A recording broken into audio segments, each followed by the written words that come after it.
46 years. 1973 is when the church started. I obviously was not here at that time. I've only been here 25 years, but it has been a journey for many people that have been here. But we live in a world where there is a lot of turmoil.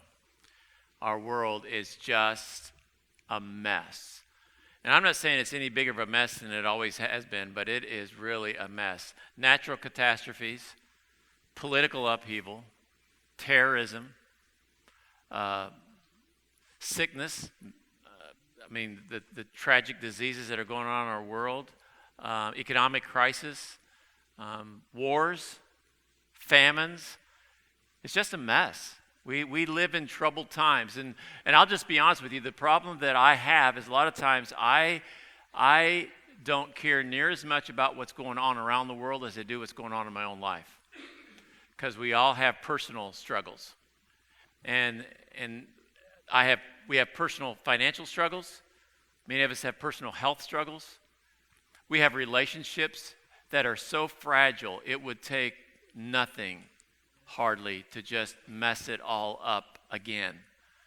And we just live in troubled times. Life, and I don't know how you respond when you get yourself into trouble. I have a tendency when I get in trouble, I have a tendency to run. I did that when I was a little kid. You get in trouble and you think you're just about ready to get caught. And what do? You run away, thinking it's going to fix the problem. That doesn't happen if you're in trouble with the police. That definitely doesn't happen when you're in trouble with your parents. That doesn't work to run. Or we try to hide from it. We try to hide it. We try to lie about it.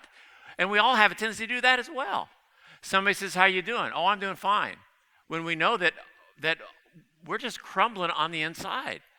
Life just is not good for us. And yet what do we do? How do we handle this? We're going to talk about that today. I've done this the last few years. I've just allowed the anniversary year to tell me what passage I'm going to preach on Anniversary Sunday. This is the 46th anniversary. So we're going to look at Psalm 46. Psalm 46. It is such a cool passage. If you open your Bible to Psalm 46. Martin Luther, who is credited with starting the Reformation, this was his favorite psalm. It was from this psalm that he wrote, and he wrote a lot of songs, and he actually brought congregational singing back to the church. This is the psalm that he used for his song, "A Mighty Fortress is Our God, a Bulwark Never Failing." It is an old standard Christian song.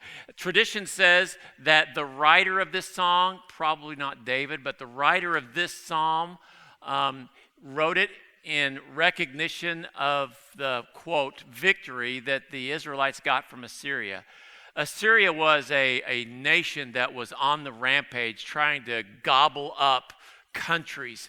And as it was making its way down toward Israel, it just took country after country and city after city, and nothing was nothing was able to have victory. And they surrounded the city of Jerusalem, and they had no way of escape. They were waiting to get captured. And as they prayed, God literally rescued them. And this was that psalm. And if you're in trouble, let's let you know the whole gist of the sermon, and you can leave early if you want to. Larry, you sang your song, and I listened to the whole thing. You're going to have to listen to the whole sermon. I will. No, he will. I'm just joking. No matter what you find yourself in, God will get you through it. And when you want to run, when you want to turn, when you want to do everything, the best thing to do is get close to God. Because this is what happens. When trouble comes, and it will come in your life. People do one of two things. They either run away from God or they run toward God. And you've all seen it. And you've all probably done both things. When trouble comes, they blame God. If God would love me, he wouldn't let this happen. If there was really a God, this wouldn't have happened. And so they turn their back on God, or they get out of the fellowship of God's people, or they just begin to drift away. They allow that trouble to pull them away from God. And this passage tells us just simply this, and this is my favorite part of it: be still and know that I am God. Don't move. Just be still, just for a few moments. So let's look at it just real quickly, because we got some things that we're going to do as well. And we've got ice cream, you know? And how can you listen to me when we've got ice cream after church? Psalm 46, this is what he says: God is our refuge and strength, a very present help in trouble. Therefore will not we fear, though the earth be removed, though the mountains